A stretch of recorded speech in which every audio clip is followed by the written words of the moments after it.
दोन शब्द व्यक्त करतो. येळकोट येळकोट येळकोट येळकोट. आज या ठिकाणी एसटी आरक्षणासाठी जे दीपक भाऊ बोराडे जे आजपासून आमरण उपोषणासाठी बसलेले आहेत त्यांना आमच्या बंजारा समाजाच्या वतीने महाराष्ट्राच्या वतीने आम्ही जाहीर पाठिंबा देत आहोत. तुम्ही बघितलं असताना दीपक भाऊ बोराडे आणि सगळी इथलची टीम परवा दिवशीच 15 तारखेला मिळताच बंजारा समाजाला देखील एसटीचं आरक्षण मिळालं पाहिजे म्हणून आम्ही 2 दिवसापूर्वी आम्ही असं भव्य दिव्य 2 लाख लोकसंख्येचा मोर्चा देखील काढला.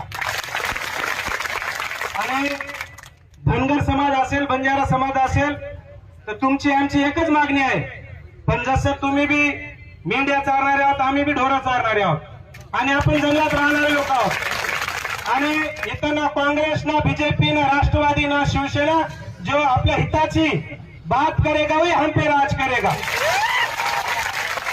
नाहीतर आम्ही ह्या पक्षाचे आम्ही त्या पक्षाचे. आता दीपक भाऊ बोराडे बोलले की ह्या पक्षाचे पत्र घेऊन येणार त्याचं कारण की आमचा अनुभव सांगतो आम्ही आमच्या बंजारा समाजामध्ये. काल असं झालं दीपक भाऊ की काही लोक आम्हाला म्हणाले की तुम्ही बीजेपीच्या विरोधात मोर्चा काढणार.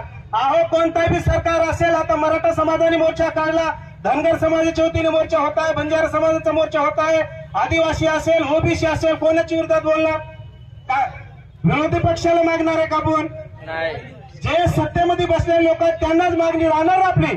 आपल्या समाजातले जे लोक वेगवेगळ्या पार्टी पक्षामध्ये काम करतात आणि आमच्या समाजातील लोकांनी काय केलं तुम्ही आता सांगून दाखवलं ते आमचे बी लोक काय करायला पत्र लगेच दिलं आमदार साहेबांनी प्रत्येक ग्रुपवर हार का जसं काही आरक्षणच मिळालं हे काय आपल्या डोक्यात चालू आहे. ध्यानात ठेवा आता असं शांत आपल्याला बसायचं नाही. आम्ही बी महाराष्ट्रावर शांत बसणार नाही. हे आंदोलन मोर्चे चालू ठेवायचे ध्यानात ठेवा.